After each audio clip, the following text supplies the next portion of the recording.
robe longue, médaille clinquante et parure d'émeraude. Sous les ors du palais de Christiansborg, Frédéric X de Danemark et son épouse Mary posent fièrement, sous l'objectif du photographe Steen Ewald, pour leur premier portrait officiel. Celui qui sera accroché dans les ambassades, consulats et autres institutions du pays pendant de longues années. Pour la première fois, la reine consort porte le plus précieux diadème de la cassette royale, réservé autrefois à Margaret II, ainsi qu'autour du cou, l'ordre de l'éléphant, la plus haute distinction du royaume, qu'arbore aussi le roi sur son uniforme d'amiral. Publicité également épinglée à la poitrine de Mary, un médaillon dans lequel on distingue un portrait de son époux. Un tendre clin d'œil pour son aimé? Pas vraiment, puisqu'il est de coutume pour les femmes de la famille régnante de porter une broche représentant le souverain.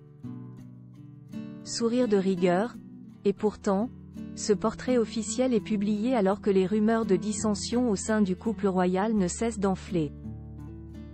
Des observateurs royaux accusent même le palais d'avoir usé de Photoshop et d'avoir accolé deux photos différentes de Mary et Frédéric, qui auraient donc posé séparément. Le roi a-t-il une maîtresse? Tout a commencé à l'automne dernier. Le 7 novembre précisément, quand le magazine espagnol, Lecturas, publie à sa une des photos de celui qui n'est encore que prince héritier, aux côtés d'une certaine Genoveva Casanova. Une philanthrope mexicaine, ancienne mannequin, qui fut un temps mariée à Cayetano Martinez de Iroro, fils de la défunte duchesse d'Albe. Les photos auraient vraisemblablement été prises quelques jours plus tôt, le 25 octobre, alors que Mary se trouvait à New York. Selon le magazine, Frédéric et Genoveva auraient passé 12 heures ensemble, seraient sortis dans un restaurant, et se seraient quittés discrètement au petit matin.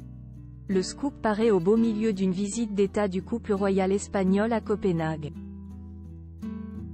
De quoi faire mauvais genre. Photographiée aux côtés de Felipe et Laetitia, Mary peine à cacher son désarroi derrière son indéfectible bonne humeur. Habituellement muet, le palais publie un bref communiqué dans lequel il réaffirme son engagement à respecter la vie privée des membres de la famille royale. Genoveva Casanova sort également du silence. Elle assure que Frédéric et elle ne sont qu'amis. Les raisons d'une abdication le 31 décembre 2023, coup de théâtre. En direct à la télévision, Margaret II annonce son abdication, alors qu'elle avait juré de mourir sur le trône. Pour le Daily Mail, il ne fait aucun doute que cette décision précipitée visait à retenir Mary, qui menacerait de demander le divorce. Le 14 janvier, Frédéric devient roi. Sur le balcon du palais de Christiansborg, quelques minutes après sa proclamation, il embrasse à pleine bouche son épouse, face à une foule qui veut encore croire à leur conte de fées, coup de foudre lors des Jeux Olympiques de Sydney en 2000, mariage de rêve 4 ans plus tard, 4 enfants. Bref, leur union semblait sans ombre.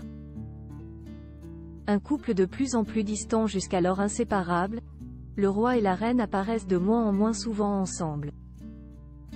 Ils honorent désormais des engagements chacun de leur côté. Pour des raisons d'efficacité, veut faire savoir le palais.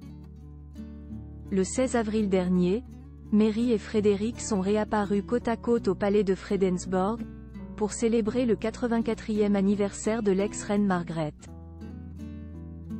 Mais entre eux, aucun regard ou geste attentionné. Fin mars, nouveau rebondissement. Alors que Frédéric, Mary et leurs 4 enfants étaient officiellement partis en vacances à l'étranger, le drapeau au-dessus d'Amalienborg, leur résidence officielle, est resté hissé. Alors qu'il ne doit l'être qu'en présence du roi, de la reine, ou du prince héritier. Et aucun des trois n'était censé être là. En somme, la confusion était totale. Les Danois se sont alors demandé si Mary n'avait pas retardé son départ, pour passer moins de temps avec son époux. Dans les prochaines semaines, Mary et Frédéric vont être scrutés par les observateurs royaux. Couronne et trahison, ce feuilleton danois est loin d'être terminé.